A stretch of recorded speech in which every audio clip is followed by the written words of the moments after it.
Hey, what's up? It's me, your math teacher, Mr. Cardone. Welcome. This is our last 2.4 lesson. It's our last lesson before our first unit test. I'm so excited. We're going to do so good. I'm so proud of you guys. All right. So, the last genre of applications of linear equations is money probs. Hashtag money problems. So, I mean, this isn't like everything. There's so many different things we could use linear equations for, but these like 5 different types of problems we talked about are common, you know, so I wanted to tackle those. There's a lot of similarities, right? Here again, identify a variable, create a table, make an equation, solve and check for reasonableness. All the problems are going to be graded on the same rubric, okay? The formula that we're going to use for money problems, value times amount equals total value. I also find a lot of success with this type of problem too. And I think the reason being that this one's so successful usually, pardon me, I'm sorry, I'm talking so much, I've been choking. Part of the reason that this one is successful is because we deal with money every day. Like, we know how money works, we're familiar with it, and I think that's why students are always pretty good with this problem. But let's see what's going on here in this scenario.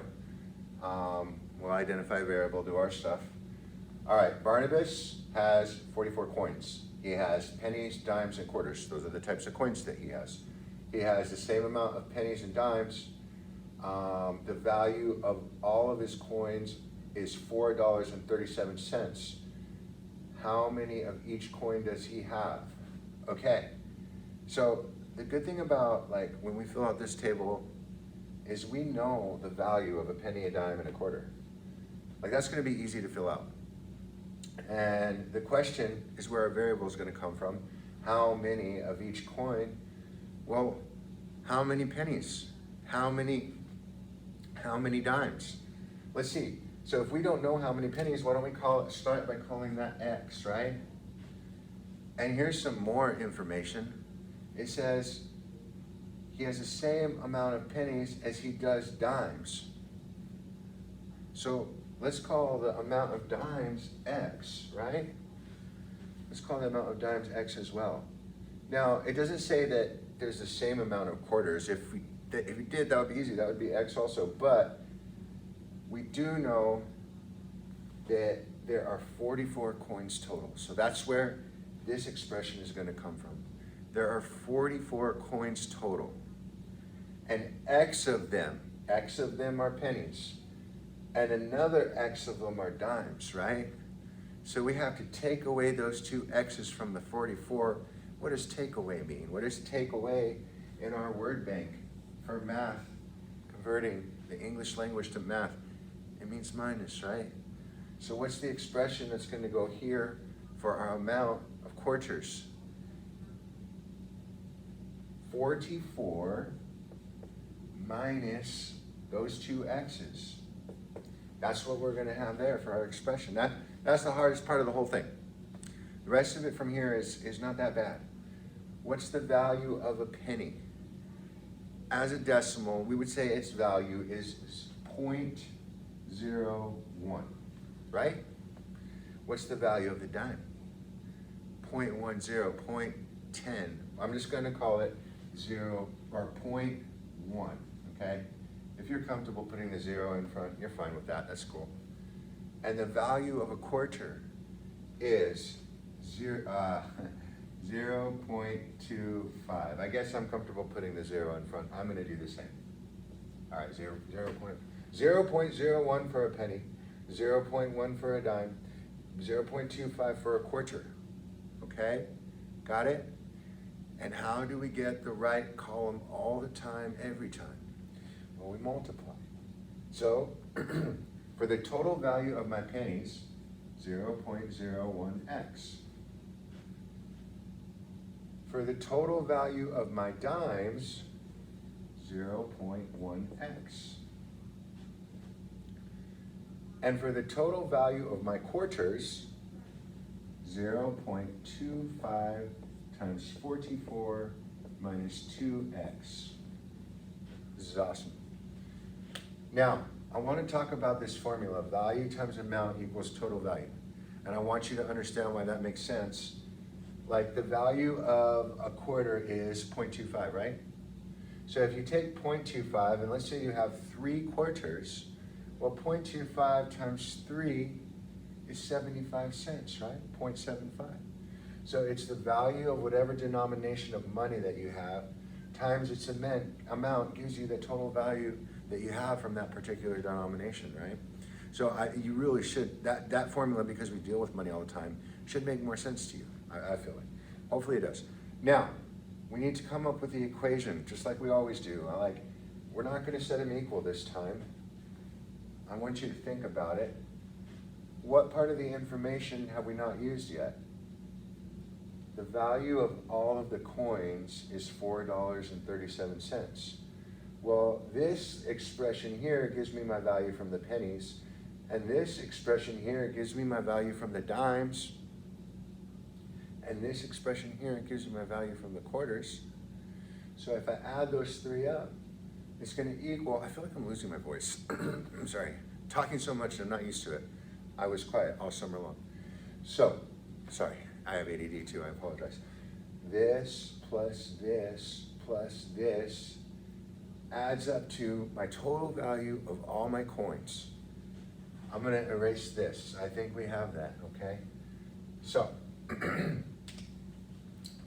0.01x plus 0.1x plus 0.25 times 44 minus 2x equals $4 or 4.37.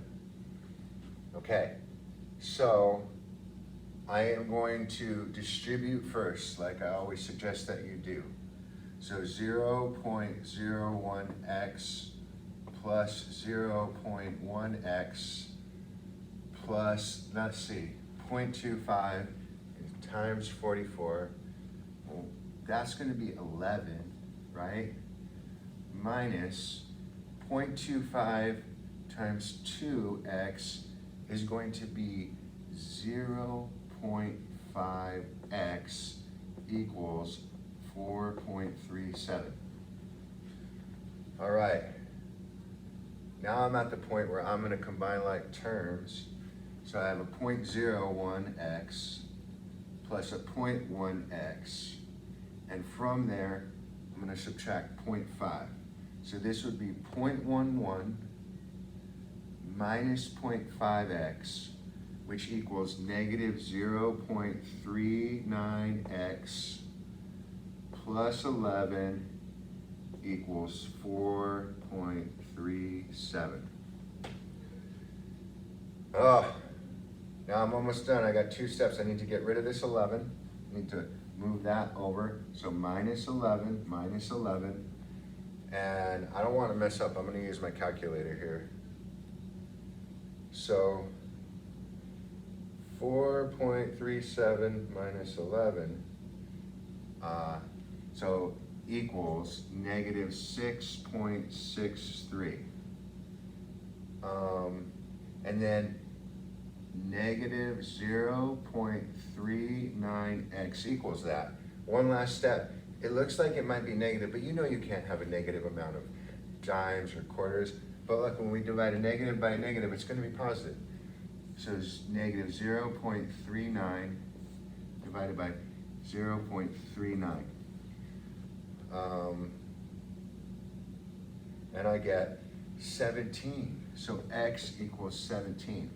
Here's another cool thing about this problem.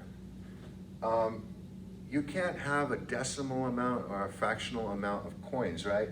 They're discrete. You can have 1 coin, 2 coin, 3 pennies, 4 pennies, 5 pennies. You can't have 1.5. So when you check for reasonableness with these types of problems, if you get a decimal for the amount of coins that you have, then something's wrong. In the other problems like rate problems and mixture problems, those were fine to have decimals there, but you cannot have a decimal amount of pennies or coins. There's no such thing as 3/4 of a penny. So x equals 17, that's good. That means the number of pennies, P, equals 17. The number of dimes, D, equals 17. And then to find the number of quarters, I'm going to plug 17 into this formula. So 2 times 17 is 34. 44 minus 34 means that the number of quarters that I have is 10. Pretty neat, huh?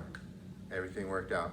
You can check this one pretty easily by multiplying 17 times 0.01 plus 17 times 0.1 plus 10 times 0.25, and that will give you a total value of $4.37. All right, thank you. This chapter 2 has been awesome. You guys have been great. I appreciate it. I'm gonna make some videos for the review, but otherwise, thank you so much. We're gonna practice these in class 2 and on the homework. Thank you. Have a good day.